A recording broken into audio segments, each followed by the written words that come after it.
A scintillating statement win from the Lions in Adelaide today, and you suspect paracetamol all round for Andy Farrell and the coaching team as they sit down to select the Lions 23 for the game, the first test, obviously, in Brisbane next week. Welcome to the Quick Tap on the Good, the Bad and the Rugby. I'm Graham Simmons. I'm delighted to say Hask is back, taking a short break from his suitcases. How's the packing going, JH? You going light, or are we talking Sherpas, porters, that kind of thing? I'd like to say I've started, but that would be a complete lie. Unfortunately, I've had just an absolute carnage work week as per usual, and I've had my daughter last couple of days. So trying to watch a Lions game with a daughter while playing memory games, Snap, Dinosaurs, putting in orders for imaginary ice cream. It's been a And pack at the same time. Yeah. Yeah, Well, well, packing- multitask, Haskell. Multitask. What's the matter with you? Packing is going to happen tomorrow. I like to leave it late. I mean, unfortunately, I've got some of the clothes already laid out and planned, but I will go. I've got so many different hats to wear: DJ hat, producer hat, publish, sort of podcaster hat, dinner entertainer, Bush hat with little corks on, all the rest of it. Yeah, you're going to look exactly. grand. I can't wait to Stereotypes, see the wardrobe. Can't wait to see the wardrobe. Good day too to all our friends at Continental Tyres, the official tyre partner of England Rugby. Whether you're on the rugby field or on the road, you can trust Continental Tyres for exceptional safety, performance and grip. If you're joining us on YouTube, hit the like button, share any thoughts and comments you may have, and I'm sure you might have a fair few after that performance. And obviously there's the notification bell too for the good, the bad and the rugby channel. 48-0 Hask. 48-0 against a quality invitational team. Obviously hadn't spent much time together, but still there were some pretty decent players in there, international players, test players. Sheesh, that was some performance. Did it take you by surprise? Yes, it did the nil. 100%. It took me by surprise. I think, I don't want to say that we know what we're talking about, but if you remember last week's quick tap, or this week's quick tap, but after the last game, we discussed a fact about a team to build a performance. Breakdown clear had to be spot on. You had to get over the gain line. You had to be defensively destructive. And then all the areas that required no skill, kick chase, getting off the floor, communication had to be spot on. And that's what led to this performance. There's nothing else to it other than that. There's not suddenly they've all become better players overnight, or there's some magic or the chemistry. It's just everyone did the job in front of them. Players that were nearest the breakdown cleared the breakdown. They did it with physicality and determination. I'm very surprised they nilled that side purely because the nature of the big ball carriers, the Polynesian vibes, the Māori vibes they've got in there. You think they were going to be destructive. They think they should take some names. They're big men. You thought that if they were going to be loose, there'd be the offloading game coming in there. But actually, that never happened. I thought, just straight off the bat, someone like Jac Morgan, he's got to start. He's got to start for me in that test side. Having watched from a slightly different perspective and kind of obviously watching, kind of areas of stuff. I mean, he is just amazing in terms of that physicality, determination, disruptive behaviour, collisions, carrying dominance. Ben Earl, again, I don't know whether he starts, but, you'd say on that performance he was good. And I just think the way they handled themselves was great. They kept the pressure on. They kept being ruthless. There's a couple of players that, even though they did well, I'd still question whether you could afford to carry them in certain areas of the game, really. But other than that, I think it's super positive. And I think, if they can build from that. And I saw Andy Farrell, he didn't want to be overly confident. He didn't want to be too effusive because it's very dangerous. Because he was less animated than he's been at every other press conference. Yeah, I wouldn't want to go to one of his birthday parties. I tell you no, that. That's what I mean. Yeah, exactly. He hit it pretty well. Yes, that's what I mean. And obviously that, again, is all showmanship because there's no way that he's not pleased about that. I just think, unfortunately, beating an ANZ combined side doesn't win you a championship. It's all to play from this week. Cowan-Dickie being out, Gary Ringrose being out. There is bits to be concerned about, but there are some pretty big performances in there that you cannot take for granted because that was definitely the toughest opposition we've played. But they didn't play as well as they should have done. Do you think it was the case of the moment and the context that produced that performance? Because there did appear to be a real mindset in there, James. And we've been saying for the last couple of days, there's a chance here for a few guys who really do have to put it in here if they're going to hold it. Was the context of the game, do you think, important in the performance that we got? Because the mindset seemed different. I think, yes. I think the context of the game, I think the nature of the opposition, I think the fact that this was the last opportunity before the test sides were put in. It can go either way. You could have forced it. It could have been a bit looser. I just think there was a good collection of real top-level professionals in that side. I think that Ben White really steered the ship particularly well. I thought Finn Smith was great. I thought Owen Farrell, when he came on, was great. I think they added that real control. I thought Hugh Jones was, again, if Gary Ringrose is out, he's got to start. I would have started him anyway because I think he's been great, but we talked about that Ireland axis being a bit more reassuring for Andy Farrell going into his first test. I think Tuipulotu, again, everybody stepped up and played to the level that they could play it up, and it was all cemented by great work rate, great communication, great physicality, great directness, and great clear-outs. And that meant, and also the desire to be a bit more sensible on the ball, go forward first. I thought Ben White's pace on the ball, bringing the forwards into the game, because they were getting over the gain line, meant players were in motion, no one was standing still, no one got hit, particularly squarely or behind the back foot that often. Obviously, it always happens in a game, but predominantly that was really, really positive. What do you think the Australians will make of that, Hask? And how much of it, I said at the start, scintillating in the statement. It spices up the Lions tour and for the Lions test series even more than it was already, because suddenly we're thinking, hello, we're rubbing our hands together. You could sense in the last few days, the Lions tour was perhaps sort of, not going downhill necessarily, but interest was kind of waning maybe slightly. Yeah. You could feel on social media and elsewhere, because the games are kind of repetitive. That will just take the whole thing through the roof, not just in this country and in Ireland, but in Australia too. Yeah, look, I think definitely, having average midweek games just diminishes the tour. That's why, we kind of said it'd be great if they tour France, because, you'd have those massive games every week. Everything would be a huge test. You could top and tail it with an international game and then go into 3 test series against France. I think Australia, for whatever reason, obviously rugby's struggling over there a little bit. It was a year and a half ago we were talking about, do we even tour? I think the Australian side's going to be very, very good next week. I think Joe Schmidt is definitely laying a bit of an ambush. I think Australia will be surprised at how good the Lions were in terms of nilling that side. But I would say, when I was watching this game, I was watching it, but I was having to run after my daughter, bits and pieces, dip in. If I was to then review the game, I'd be interested to see why ANZ didn't perform, because that'll be the interesting part about it. That'll be the thing that will be kind of quite interesting to see, because if they didn't really fire any shots particularly, they didn't really get over the gain line, they probably forced things a little bit. You've thrown together a new set piece that was under pressure a little bit. I don't know how big a test it would be. I think it was more positive to the Lions than it is fear for the Australians. Yeah, I think the reason they didn't perform, they did look a bit flat, I have to say, but I guess the reason they didn't perform is because the Lions didn't allow them to, and they just put them under so much pressure, which obviously is the way to play a scratch side. If you test out their cohesion and their combinations because they haven't got any by putting them under phenomenal pressure, which the defence did, I think that was the reason why they just didn't manage to fire a shot.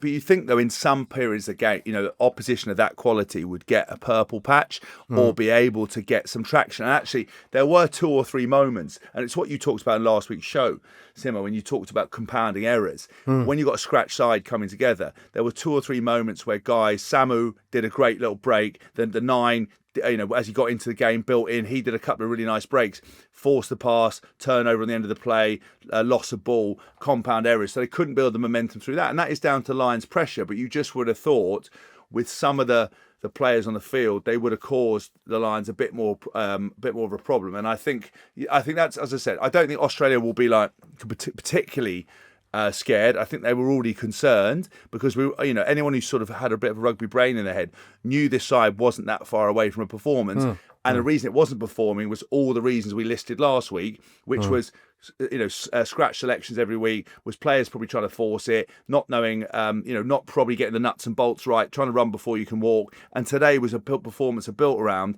a test foundation, good kick chase, good breakdown, good physicality, good defence, good communication, and the attack comes after that. And suddenly you're causing the opposition all sorts of problems, and Doohan walks in 3 tries. You know what I mean? Let's just look at the individual of that. We talked all about the collective in that performance, James. We'll get to the test selection perhaps after this, but let's just get into individuals via the total package delivered by DHL, the official logistics partner of the British Irish Lions. Every week we look at the players who stepped up and delivered when it mattered most. Just looking at individual performances in that match. I was going to say give us a short list, but I'm not sure there is a short list. It's just a long list, isn't it? Good luck trying to pick out some nominees from there before we pick whoever it was. Yeah, I think. Well, look, I thought Ben Earl, Jac Morgan, fantastic. I thought Henry Pollock again, great try, couple of big moments. I think if you don't play him with two players like that, I don't think he's doing enough at the moment. I think he's, if you look at Jac Morgan's game, for example, big collisions, turnovers, physicality, carrying the ball. Ben Earl carrying the ball, breakdown, some physicality. I see Henry Pollock, chip and chase, almost unbelievable. Couple of carries, we lost the ball, unbelievable. Great try, great energy around the field, some good work around the breakdown, but just. I think at the moment, for me, my back row, you need destructive tackling as part of your game. You need to be getting some turnovers. And he might have got, so I haven't, again, I'm not talking about, minutiae review here, but I just think the other two played better than him. But I still think he can do what others can't do. I just don't know whether this first test is a test too soon.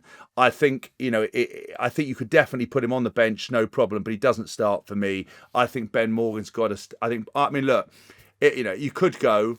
Ben Morgan, he'd be good. Sorry, Ben Morgan would be great. Not Ben Morgan. We need a plumber in the team. Sorry, Jac. If you had Jac Morgan, I'd start Jac Morgan at 7. I'd start Ben Earl at 6, and I'd start Jack Conan at 8 if I had a choice. That would be my back row, but they won't. They'll go with Chesham because of the line out, and I think they should put Jac Morgan at 7, and I think Conan will probably start at 8 because he wants that Irish reassurance. But I think if Conan doesn't go well, Ben Earl will come in next week.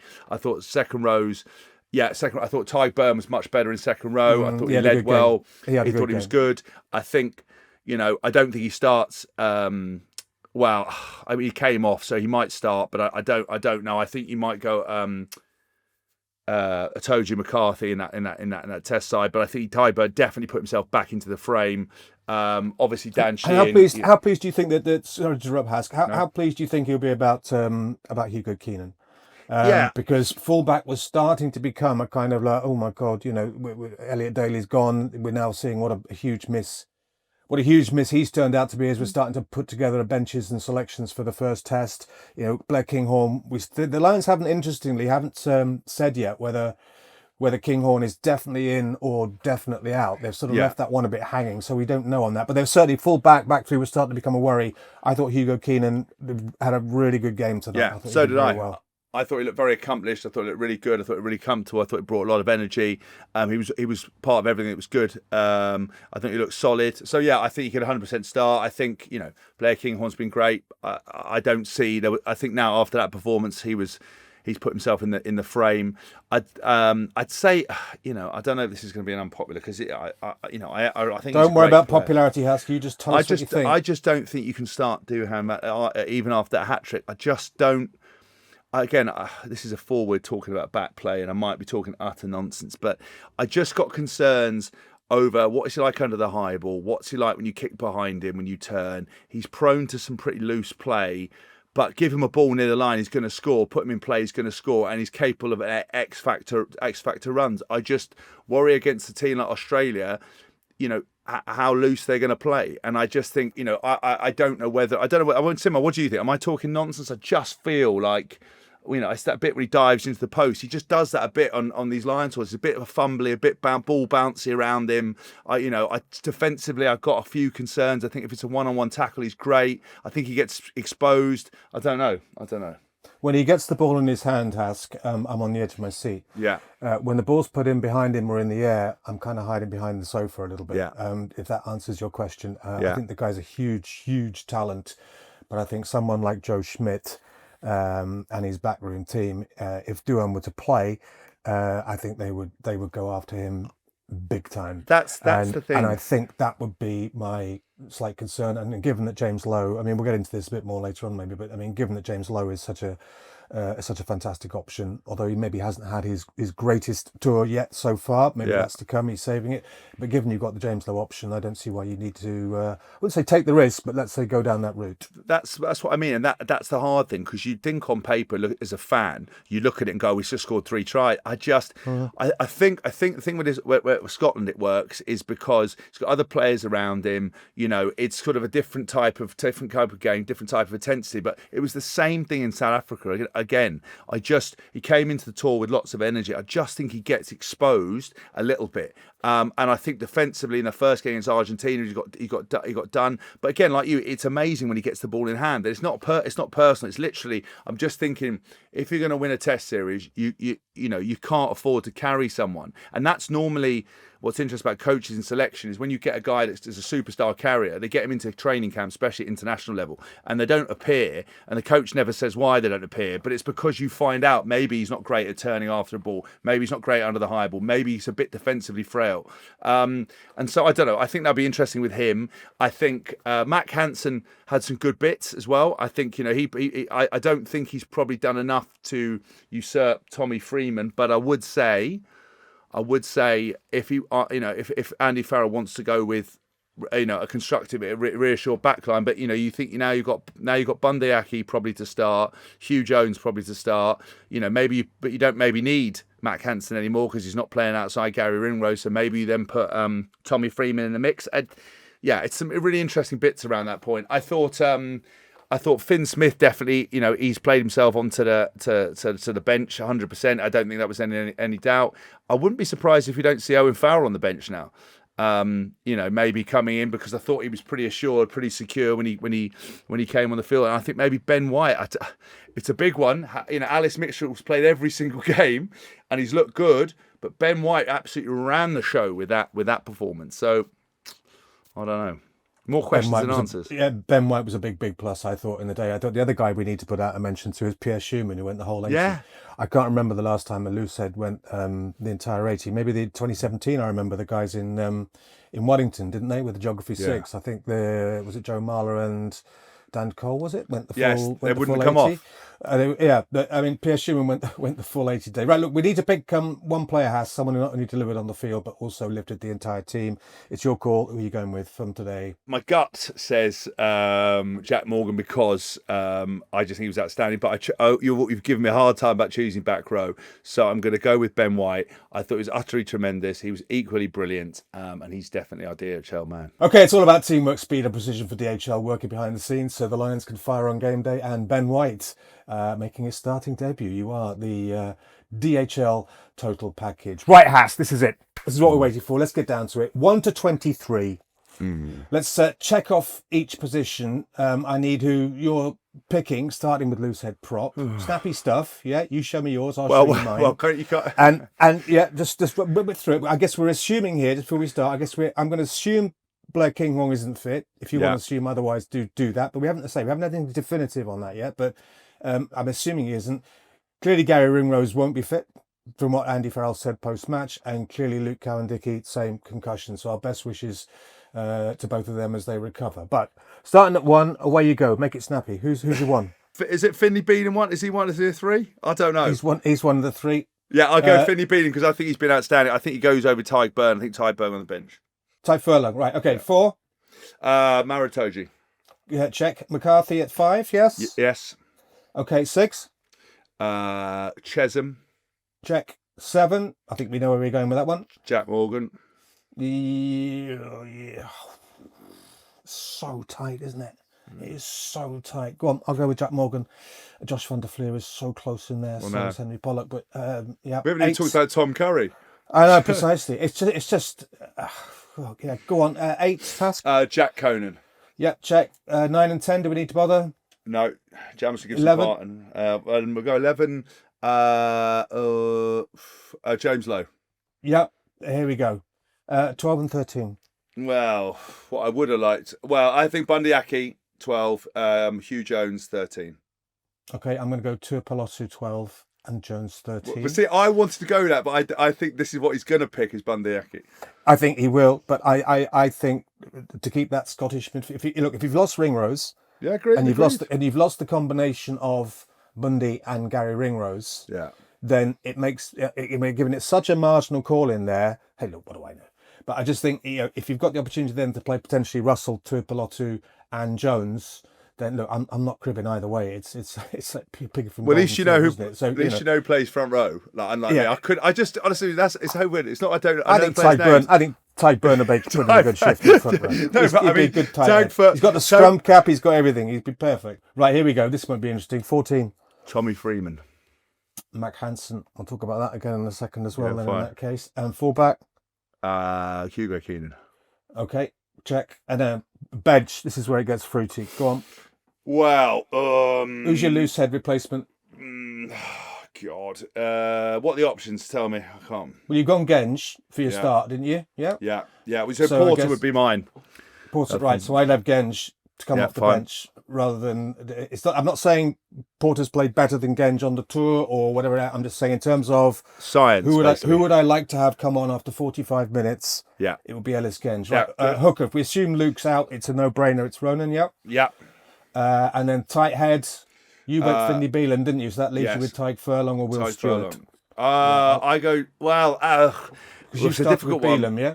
Yeah, I start with Beelan. Do you know what's interesting? Because Alex Payne was like, he'd felt, I'm putting it on him, he'd said that he thought Tyke Furlong hadn't maybe produced it, but I don't know at the moment. I don't know. It's a tricky one. I would go with him because of experience and just the fact that he knows how to win. Okay, well, I'll go Beelan because I had Furlong to start. I think it's a tight one, but then right. Who are your other? Assuming you're going 5-3 here, James. You haven't really got the luxury of going 6-2. Who are your last two forward replacements? This should be fun. So I'm gonna go. So you've got with Chesney 6, so he can move up into the second row. So you have two back rows. So I would have Ben Earl. Yes, check. And I would have Paul. If I can have two, if I've gone 5-3, you can have two. I can because I thought they're going 6-2, but 5-3. I think that's exciting. I might go Van der Fleer instead of Pollock, I have to say, but again, that's just an absolute flip of the coin. And your three back replacements. God. I'm on the spot here. Ben White. Even though I've never seen you lost for words so often. I know, because I try to do everything with positivity, never throw anyone under the bus, but I've thrown Duhan van der Merwe under the bus and I've thrown Alex Mitchell under the bus. So I don't, apologise. I don't mean to. Who's your scrum half? I'm going to go Ben White. Okay. He had such a good game today. He's made that call very, very difficult. Either of them, he may be close. And your last two on the bench? Who would you have as a? Trying to think, because you need someone who can cover. Marcus. Oh God, is that Marcus Smith? There's only one Marcus. Yeah. Okay. Yeah, Marcus Smith. Yeah. No, because he can play cover fullback, cover 10, and then you've got to have Finn Smith as well, haven't you? Okay. Well, I go Farrell and Freeman. The problem for the back replacements or the back impact players, or whatever you want to call them, is you've got to if you're assuming you are going to try and cover, and Ben Earl isn't going to be earmarked to cover 12, which would be one heck of a risk if you went down that route. You've got to have some cover in there somewhere for 10, 12, and back 3, which means Farrell is the only one who can cover 10 and 12, as far as I could see, unless you start with Aki and then put Tuipulotu on the bench. But then again, that limits your options completely. So, I mean, just in terms of coverage, really, it's odd because you're looking at the bench, at the front part of the bench, and you're thinking you want impact. And ideally, you'd like to have that with the backs as well. But, I mean, Elliot Daly, again, is such a loss and limits options a little bit. So, I don't know, Mitchell, Farrell, Freeman for me. I've gone Hansen ahead of Freeman because I think Farrell loves the guy, and I think he's got every good reason to love the guy. I thought today he did some absolutely amazing stuff. His work rate. This is no disrespect to Tommy Freeman at all. It's a nibble-dibble call, but I think his eye for space, his kicking game, his organisational ability, his link up with Keenan and low across the back 3. I think Hansen is a much underrated player, and I think given that Farrell loves him, I think he might just nudge it over Freeman. But I have Freeman on the bench to come on and shuffle the back 3 around if need be. But tell me where I'm wrong. No, I don't think you are wrong. I just think this is how close it is. I call it is, and you start getting to realms of, you know, intangibles. You start getting to realms in past form, in capacity to raise their game. I think it's hard because if you get the nod for the last game before, which against the biggest game of the tour, even though it was the biggest scoreline in the end. That's your fast. You're only as good as your last game, and if the last game is what you put out in the shop window, it doesn't sort of matter what you've gone before, really, unless the player is of such a caliber that it sort of doesn't matter what you do. They're always going to get the opportunity. Like Marito, you're never going to usurp him. Guys like Finn Smith would have had to have done something like world bending to usurp him. Jamison Gibson Park, same thing. It's when you get to periphery, it then comes down to, Matt Hansen I thought was great. Tommy Freeman scoring tries for fun.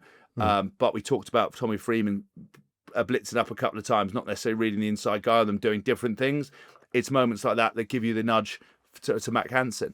I think, you look at guys on the bench, Marcus Smith, you said it last week, he played his best 60 when he came on. He hasn't played any games at 10. He has that's ability to. Yeah. That's why I don't see why you can play him on the bench to cover 15 and 10, given he hasn't really played at 10.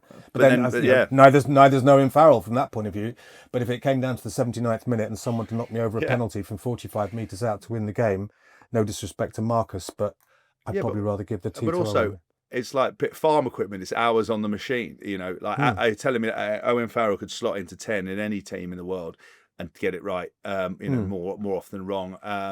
And I think he has that ability to slot in and out of 12. He's played there so many times, so many international levels. He knows how to read and communicate and play left and right with different players. I thought he looked good. So yeah, there's nothing. I don't disagree with any of your sentiment at all. The only bit will be a bit harsh is Alex Mitchell would be livid that Ben White's coming. It's a nibble-dibble call. It's a nibble-dibble call. Again, it's and having Russell outside him might be a potential factor in that as well. But go on, Hask. Yeah. And Will Stewart, again. I just think Finley Beattie, it wasn't meant to be on tour originally, but every time we've done any analysis of bits and pieces, his name crops up, comes up. I think Ty Furlong, again, he's not played badly. I just think Finley Billings probably done a little bit more. But again, the international pedigree of that player, Tigers, is amazing. It's a hard one. Will Stewart, again, he's done well, but has he done as much? I don't know. Is he capable of doing a lot? Yeah, we've seen him play some mega games. Yeah. So it's hard. Yeah, we're talking about picking from diamonds here, aren't we? I think the amazing thing about this is that we're actually having this conversation. If you told me on Tuesday when we did the last quick tap that we would be sitting down here right now having this conversation because the whole plot has thickened quite to the extent that it has, I wouldn't have believed you. But the fact that it has, from a Lions perspective, it's going to make for a very, very interesting selection meeting, and I hope they've got an awful lot of ginger nut biscuits. But that's exactly where the Lions will want to be right now, picking from strength. And not just the idea of picking from strength from the first test, but potentially having a squad that's playing so well that it gives them options in 2 and 3. But doesn't that sort of that's why I sort of had frustration, because everyone sort of says I get sort of upset with the media and the fans. It's like when you understand how close a team is away from getting a performance like that, and what people are looking at and being overtly negative and sort of really concerned, and what's happened between one game and another game is literally people have ramped up those little areas we've talked about ad nauseum today. That's why you've got to have patience. And I think the beauty of sport is it gets irrationality, it gets emotion, it creates all of this sort of stuff, and we flow and we ebb, and that's why people love it. It's an escapism from ordinary life, but it's frustrating. Faith is great, but evidence doesn't half help, though, doesn't it? Really, exactly. But I think once you know that, and again, what's interesting is once we see the side emerge, unless something catastrophic happens, you'll just be tweaking odd players in bits and pieces, refining until as you go through this now. And obviously the sort of the last midweek game will be the last run out for some of those lads. they'll have to do a good job to play themselves into a test side. So now the real business starts, and it's sort of the end of the journey for some. For some, it's just the beginning, and for those unknowns, there could be some heroes we don't even know about yet. Which is why I was all excited. But if they keep playing like they played today, which isn't a sudden reversal of like fortunes or some amazing training session they've had, they've just done probably what the coaches asked them to do and what rugby requires, and you get a game like that.